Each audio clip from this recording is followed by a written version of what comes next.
Hey, Royal Rough Riders. This is Mademoiselle Mosley again. I hope everybody is doing fine tonight. Look, we have to learn to get comfortable being uncomfortable. Yeah, uncomfortable. We have to get comfortable with that. We can't always be in comfort, especially when we are repositioning ourselves for the future that we want to live in. So we have to get comfortable being uncomfortable. That's a word right there. Ugh. See, let me tell you. Like when you change your diet, you stop eating all the junk, which I can go for some junk sometimes. It's cool here and there. But you go from eating junk and you get all those chemicals, it starts to quiet. The chemicals make everything go quiet. When you're sad, when you're depressed, whatever word you want to use, which I try not to use words in a negative aspect, because you don't want to speak anything on your life that's not truly on your life. And if it's temporary, you don't want to make it permanent. So you change your diet and all those chemicals go quiet. I'm going to tell you why all the chemicals go quiet. And what I mean by that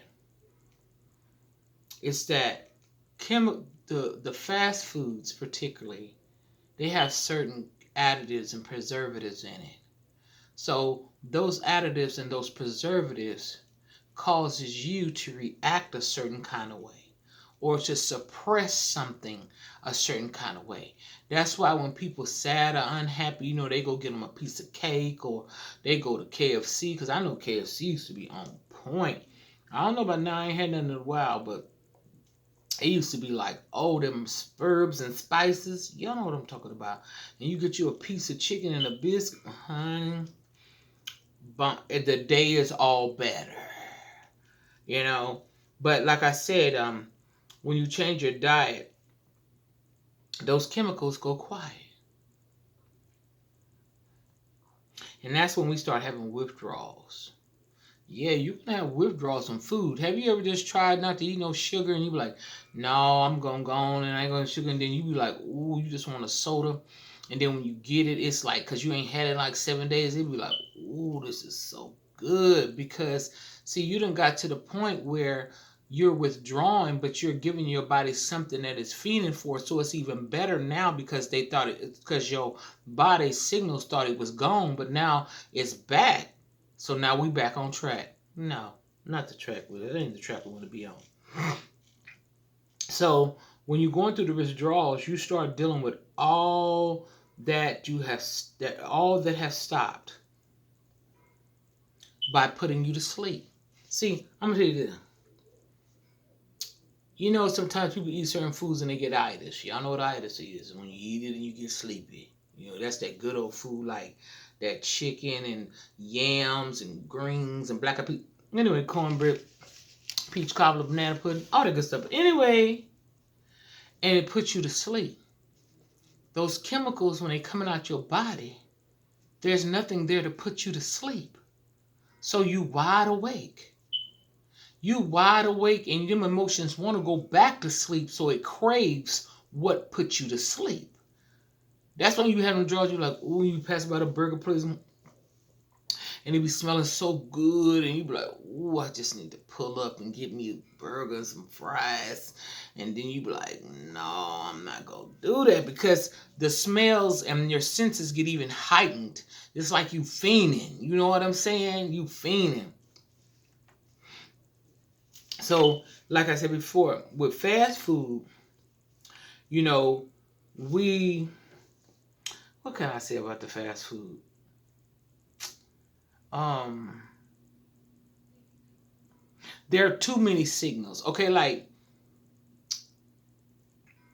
when you keep your diet basic: carrots, lettuce, tomatoes, onions, um, all that good stuff. you get less signals. Because it's basic. You got lettuce. Hopefully no preservatives. They be spraying with all this stuff. But anyway, you keep your diet basic so you don't have all those mixed signals coming from so many different chemicals that you don't know, can't pronounce, 15 or 100, a million, how many chemicals in that. So once you do that, and with the fast food, like I said, it has too many signals at once. That's why when you take your kids off of that fast food, they don't act as crazy as they do regular. Kids already wired regular. I always want to do something, running around, acting whatever. But when you done that fast food, you don't know what that certain chemical or this is doing to this kid and making them act this way and jumping on. Ooh, anyway, yeah, I remember them days. But when my children was growing up, they didn't get fast food often.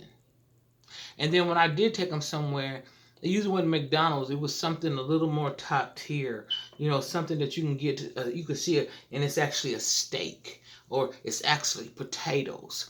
It's actually, whatever they wanted to eat.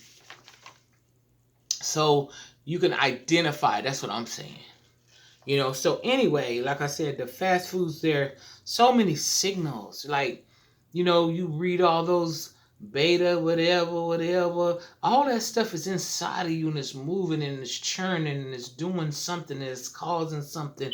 But we like it because it satisfies that urge inside of us that we need to get over whatever we need to get over, or to come out from under what we under. We're like, oh yes, that's what I needed. That ain't what we needed, but it'd be good. But we shouldn't eat it. But anyway. And so that's why 1 minute you're enjoying yourself eating the food, and the next minute you be like, why I eat that shit? Why did I eat that? You're like, I shouldn't eat. It didn't even taste that good. Why did I eat that? Now you left in regret, and now you feel like you broke your diet, so you might as well go ahead and go back to what it was. No. Don't go back. We have to learn to be comfortable with being uncomfortable. We want too much comfort.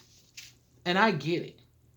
We want way too much comfort. We just want everything to be right. Then how we going to learn how to deal with wrong if everything is always right? We always just want what we want.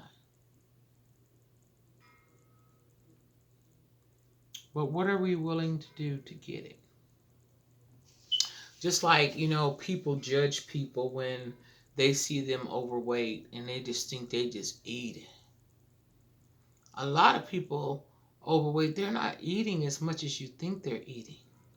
A lot of stuff we carry stress on us because we're trying to carry the world in our hands.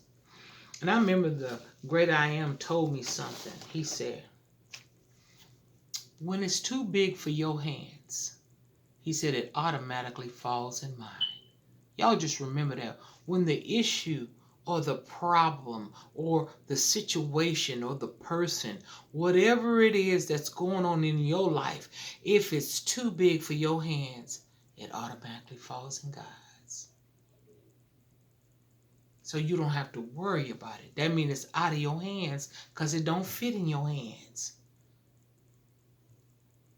And I just think that we get so comfortable, or want to be so comfortable in life, that we don't learn what we need to learn in the uncomfortable part of our lives. So I hope that helped y'all. Like, share, and subscribe. And until next time, get it before it gets you.